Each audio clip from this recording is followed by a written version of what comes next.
33वां अध्याय कपिला तीर्थ, जो इस पिछले के साथ मुझे पूरा करना था, पिछले अध्याय के साथ, लेकिन अध्याय बड़ा हो चला था, इसलिए 33वां अध्याय कपिला तीर्थ की महिमा अब हम देखेंगे। मार्कंडेय जी बोले, हे धर्मराज, श्रद्धालुओं को इसके बाद सर्वोत्तम कपिला तीर्थ की यात्रा करनी चाहिए, क्योंकि श्रद्धा और समर्पित भक्ति पूर्वक स्नान से मानव सब तरह से पापों से मुक्त हो जाता है।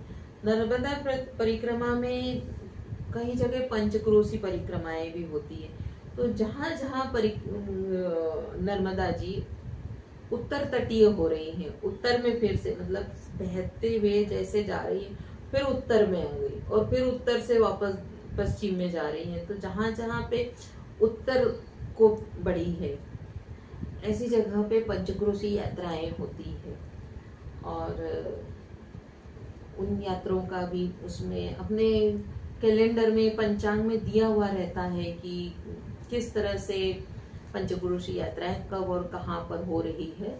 वो उसमें कैलेंडर में जो 70, 71, 72 है उसमें बराबर दिया रहता है पंचक्रोशी यात्रा का। कपिला तीर्थ की महिमा, जिसमें आगे धर्मराज युधिष्ठिर बोले, मुनि श्रेष्ठ, लोकों में आश्चर्य के समान नर्मदेश्वर की महिमा आपने कही।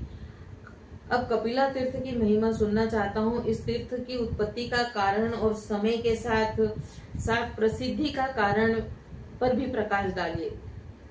इसके पाप नाशक और पुण्य तीर्थ होने के क्या कारण है, उस पर प्रकाश डालिए। श्री मार्कंडेय जी ने कहा, धर्मराज सुनो, कपिला तीर्थ के महत्व को बता रहा हूँ। धर्मराज, जिसे सुनकर तुम्हारा सारा भ्रम मिट जाएगा। पहले सतयुग के समय आदि में लोक पितामह ब्रह्मा संपूर्ण 4 प्रकार वाले प्राणी समूह को उत्पन्न कर भक्ति से जब हवन और चिंतन में रत थे, तभी प्रदीप्त हवन कुंड से कपिला निकली। अग्नि की ज्वाला से प्रकाशमान सिंगों से युक्त 3 नेत्रों वाली दुधारू, अग्नि तत्व से पूर्ण अग्नि मुख वाली, अग्नि युक्त नासिका वाली और अग्नि से जल रहे नेत्रों वाली, अग्निमय खुरों वाली एवं अग्नि से युक्त पृष्ठ भाग वाली और सब अंगों में अग्नि की स्थिति वाली, सब लक्षणों से शोभित, घंटा से सुंदर शब्द वाली परम तेजस्विनी कुंड के मध्य में स्थित कपिला को देखकर लोक पितामह ब्रह्मा उसे प्रणाम कर बोले, सब लोकों में पूजित पुण्य रूप धारण करने वाली कपिले, तुम्हें नमस्कार है। मंगलदायिनी, मंगल रूपे देवी, तुम तीनों लोक में उपमा रहित हो, तुम्हें प्रणाम है। सुंदर मुख वाली देवी, तुम्हें लक्ष्मी हो, तुम ही लक्ष्मी हो, तुम स्मृति रूप वाली हो।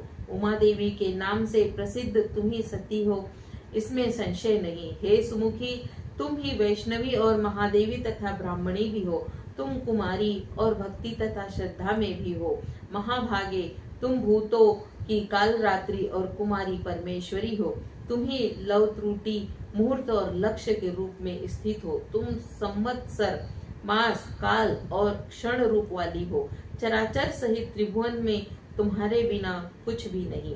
इस प्रकार ब्रह्मा ने जब सकारात्मक पूर्वक कपिला की स्तुति की, तब वह भाग्यशाली ब्रह्मा से प्रसन्न होकर बोली, हे देव जगतचार्या, तुम्हारे वचन से मैं प्रसन्न हूँ। तुम्हारा आज मैं क्या प्रिय करूं? पितामह तुम कहो। ब्रह्मा जी ने कहा, परमेश्वरी, संसार के कल्याण के लिए मैंने तुम्हें उत्पन्न किया है। उससे सबके कल्याण की कामना से तुम स्वर्ग को से मनुष्य लोक जाओ। तुम सर्वदेव स्वरूप और सर्वलोक स्वयं हो। जो विधि पूर्वक तुम्हें योग्य पात्रों को देंगे, उनका निवास स्वर्ग लोक में होगा। तदनंतर परमेश्वरी देवी वह कपिला ब्रह्मा से ऐसा कहकर देवों सिद्धों से वंदित होकर पृथ्वी पर आई। युधिष्ठिर ने कहा, पूज्य, जब यह कपिला ब्रह्मा के वचन से इस लोक में आई, तब सारे देव और लोग कपिला के अंगों में कैसे स्थित हुए? हे ब्रह्मश्रेष्ठ, वह कपिला यहाँ आकर किस तीर्थ अथवा क्षेत्र में स्थित हुई, यह मुझसे कहिए। मार्कंडेय बोले, भारत, प्रजापति ब्रह्मा के द्वारा कहे जाने पर वह कपिला ब्रह्मलोक से संसार को पवित्र करने वाली पुण्यदायिनी नर्मदा तट पर पहुंची। नर्मदा के तट पर निवास करते हुए उसने बड़ा तप किया एवं पर्वत वन रहे सहित संपूर्ण पृथ्वी का भ्रमण किया। राजश्रेष्ठ तप से यह उत्तम कपिला तीर्थ सब पापों का नाशक रूप से प्रसिद्ध और ऋषियों से सेवित, जो पुरुष विधि पूर्वक उन तीर्थ के स्नान कर कपिला गौ का दान करता है उसे संपूर्ण पृथ्वी का दान किया है, ऐसा समझो। जो पुरुष भक्ति पूर्वक ब्राह्मण को दी जा रही गैया को देखता है उसका 100 वर्ष का पाप नष्ट हो जाता है, इसमें संशय नहीं। राजश्रेष्ठ भूरलोक, सर्वलोक, महरलोक, जनलोक, सत्यलोक, तपोलोक ये सभी लोग कपिला के पृष्ठभाग पर स्थित हैं। मुख में अग्नि, दांतों में सर्प, ओष्ठों में धाता विधाता और जिह्वा में सरस्वती, उसके नेत्रों में सहस्त्र का किरण वाले देव, चंद्रमा और सूर्य स्थित है। हे राजश्रेष्ठ, नाक के बीच में वायुदेव स्थित है, मस्तक में महादेव, कानों में अश्विनी कुमार स्थित है, सींगों में नारायण और नर तथा सींगों के मध्य पितामह ब्रह्मा, गल कंबल में पाशधारी वरुण व भगवान अरुण उदर के आश्रय लेकर स्थित है, खुरों में सर्प, पूंछ में अग्रभाग में सूर्य की किरण। हे राजन, ऐसी स्वर्ण रूपिणी कपिला गाय को जो घर में रखते हैं वे धन्य है, इसमें संशय नहीं। प्रातः काल जो उठकर उसकी परिक्रमा करता है उससे पर्वत वन सहित पृथ्वी की परिक्रमा कर ली।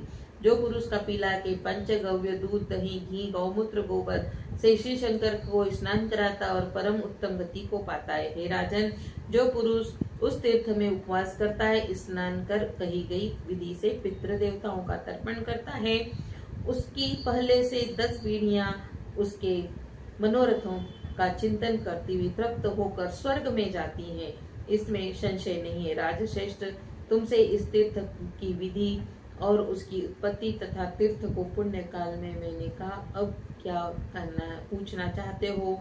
इस तीर्थ का वर्णन धन देने वाला, सब दुखों का विनाशक और उत्तम गति देने वाला है, जिसे सुनकर मनुष्य सब पापों से मुक्त हो जाता है, इसमें संदेह नहीं है। 33वां अध्याय संपूर्ण हुआ। इसमें कपिला गाय का महत्व बताया गया। कपिला गाय ब्रह्मा जी ने उत्पन्न की यज्ञ से, और फिर जब उन्हें धरती पर भेजा गया कपिला गाय को, तो समस्त धरती पर भ्रमण किया और फिर कपिला तीर्थ में आकर उन्होंने वहां पर कपिला तीर्थ नर्मदा तट पर आकर विश्राम किया और वहां पर कपिला तीर्थ बना, जिसका महात्म्य हमने इस अध्याय में सुना। नर्मदे हर। 34वां अध्याय। ब्रह्मा व देवताओं का विष्णु जी की स्तुति कर स्वलोक जाना। श्री मार्कंडेय जी बोले, इसके बाद सभी देवतागण हाथी और घोड़ों, सिंहों से जुते हुए बहुत से रथों तथा कछुआ, भैंस, मकर आदि वाहनों से इंद्र आदि देव ब्रह्मा जी की शरण में आए। सभी ने भगवान ब्रह्मा के चरणों में साष्टांग प्रणाम किया और निवेदन भाव से देवताओं ने कहा, हे जगत पूज्य, तुम्हारी जय हो। सृष्टि करने वाले देव तुम्हारी जय हो। कमल योने सुर श्रेष्ठ, हम सब तुम्हारी शरण में आए हैं। शुद्ध हृदय देवों का घबराहट के साथ भाषण सुनकर मेघ के समान गंभीर वाणी से ब्रह्मा जी इंद्र से बोले, देवगण, यहाँ तुम्हारा आगमन किस लिए हुआ? तुम्हारी मलिनता का क्या कारण है? तुम सब किससे तिरस्कृत हो गए? शीघ्र बताओ। देवगण बोले, ब्राह्मण दैत्य महादैत्य अंधक बड़ा बलवान है, उसने सब देवों को रत्नविहीन कर दिया। तलवार, चक्र, फरसे आदि से देवों को जीतकर वह दानव बल पूर्वक इंद्राणी को लेकर चला गया। हे धर्मश्रेष्ठ, देवों के वचन सुनकर लोगों को के पालक ब्रह्मा जी ने दानों के समूल नष्ट का निर्णय लिया। तुम सभी देवों द्वारा वह पापी दानव वध के योग्य है नहीं। जगत के एकमात्र रक्षक ही रक्षा करने के समस्त हैं, दूसरा कोई नहीं। ब्रह्मा के ऐसा कहने पर सारे देवगण उनको आगे कर जहाँ भगवान विष्णु थे वहां गए। ब्रह्मा आदि देवों के विविध स्तोत्रों से श्री विष्णु की स्तुति की। देवगण बोले, हे देवेश, आपका वक्षस्थल लक्ष्मी से आश्रित है, आपकी जय हो। हे सर्वेश, असुर रक्षय करता, घोर संकट के कारण हम सब आपकी शरण में आए हैं। ब्रह्मा आदि सभी सुरों से स्तुति किए जाने पर भगवान विष्णु परम प्रसन्नचित होकर देवों से बोले, देवों और ब्राह्मणों का स्वागत है। आज की रात्रि सुंदर प्रातः काल वाली है। क्या कार्य है? शीघ्र बतलाओ। आज देवगण किसके ऊपर क्रोधित है? क्या दुख है? क्या संताप है? तुम्हें कौन सा भय? महाभाग्यशाली देववृंद, जो तुम्हारे मन में हो वह कहो। जिससे तुम्हारा तिरस्कार हुआ है वह आज यमलोक जाएगा। विष्णु के ऐसे कहने पर भगवान ने कहा, सब वृत्तांत अपने शरीर को दिखाते हुए नीचे को मुख किए हुए लज्जित होकर बोले, प्रभु, अंधक ने हमारा राज्य हर लिया है, उसी के द्वारा हम तेज विहीन हो गए हैं। हे देव, आप पुत्र की समान हमारी रक्षा करो। अब पुत्र पौत्रों के सहित उस इंद्र के शत्रु अंधक नामक असुरों को मारो। ब्रह्मा और सुर एवं असुरों के द्वारा वंदित चरण कमल वाले श्री विष्णु ने कहा, ऐसा ही हो। भगवान विष्णु शंख चक्र गदा एवं धनुष ग्रहण कर देवों के सामने शेषनाग रूपी पलंग से उठे। श्री वासुदेव बोले, जिसने देवों को दुख दिया वह चाहे पाताल मृत्यु अथवा स्वर्ग लोक में कहीं भी होगा, मैं उस पापी को अवश्य मारूंगा। देवगण प्रसन्न एवं धैर्य युक्त होकर अपने अपने स्थान को जाएं। श्री विष्णु के वचन सुनकर इंद्र सहित सभी देवगण भय मुक्त हो अपने अपने विमानों से अपने स्थान को गए। इसी तरह 34वां अध्याय समाप्त। नर्मदे हर।